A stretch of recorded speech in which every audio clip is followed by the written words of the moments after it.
BNN Maluku ungkap peredaran narkotika di Maluku. Badan Narkotika Nasional Provinsi (BNNP) Maluku berhasil menggagalkan peredaran narkotika jenis sabu sebanyak 600 gram pada Sabtu, tanggal 6 Mei tahun 2023 lalu. Dalam penegakan hukum ini, BNNP Maluku telah menetapkan 3 orang warga asal Jasirah Leihitu sebagai tersangka. 3 tersangka ini berinisial I, O dan A. Sabu tersebut akan diedarkan di Maluku. 3 tersangka yang tergabung dalam satu sindikat ini mendatangkan serbuk kristal bening ini dari jaringan mereka di kota Medan, Sumatera Utara. Sebelum paket sabu ini sampai di tangan para sindikat ini, BNNP Maluku terlebih dahulu berhasil mengamankan paket tersebut.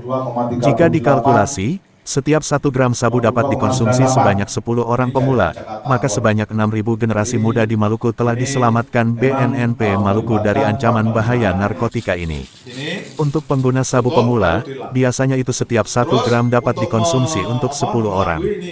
Nah, bisa dikalkulasikan sendiri berapa banyak anak muda Maluku yang mampu kita selamatkan dari kasus ini, ujar Kepala BNNP Maluku Brigadir Jenderal Polisi Rohmat Nur Syahid kepada wartawan Kamis tanggal 25 Mei tahun 2023 di kantor BNNP Maluku kawasan Karang Panjang Ambon. Ia membayangkan bila sabu sebanyak ini beredar di Maluku, berapa banyak warga terutama generasi muda yang terancam masa depannya. Sekedar diketahui, BNNP Maluku berhasil mengungkap penyelundupan sekitar 600 gram sabu dari Sumatera Utara ke Maluku. Rencananya, ratusan gram sabu ini akan dipasarkan di wilayah Maluku.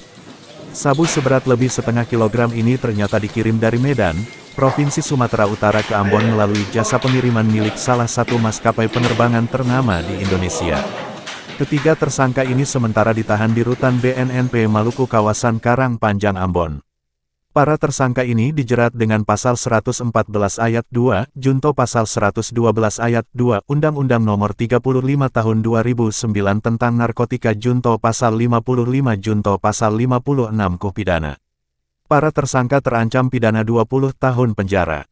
Adapun modus penyelundupan sabu ini adalah dengan menyamarkan paket sabu ke dalam barang lainnya. Sebanyak 12 paket sabu disembunyikan dalam 3 pasang sendal wanita.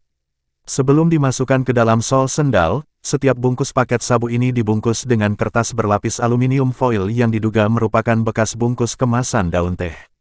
Diduga penggunaan kertas berlapis aluminium foil ini untuk menghindari deteksi X-ray. 3 pasang sendal yang telah berisi 12 paket sabu ini kemudian dimasukkan bersama beberapa potong pakaian serta handuk ke dalam sebuah tas ransel. Rohmat yang sebelumnya menjabat Karorena Polda Jawa Tengah ini katakan, jaringan narkotika ini cukup licin. Buktinya, tim bidang pemberantasan BNNP Maluku harus kerja ekstra keras mengungkap kasus ini. Dikatakannya, tersangka O yang diduga kuat sebagai pemilik barang berkali-kali mengirim orang lain untuk mengambil paket tersebut. Rohmat tegaskan pihaknya masih terus melakukan pengembangan kasus ini mencari kemungkinan masih ada tersangka lainnya. Karena dari hasil pemeriksaan para tersangka terungkap pengiriman ini merupakan yang ketiga kali. Sebelumnya ada 2 kali pengiriman sabu masing-masing seberat 200 gram. Sehingga total jaringan ini telah memasukkan sabu seberat 1 kilogram untuk merusak ribuan generasi muda di bumi para raja ini. Saya rival pembaca berita, demikian laporan Bung Veja, wartawan media berita sumbernews.com dari kantor BNNP Maluku Karang Panjang Ambon.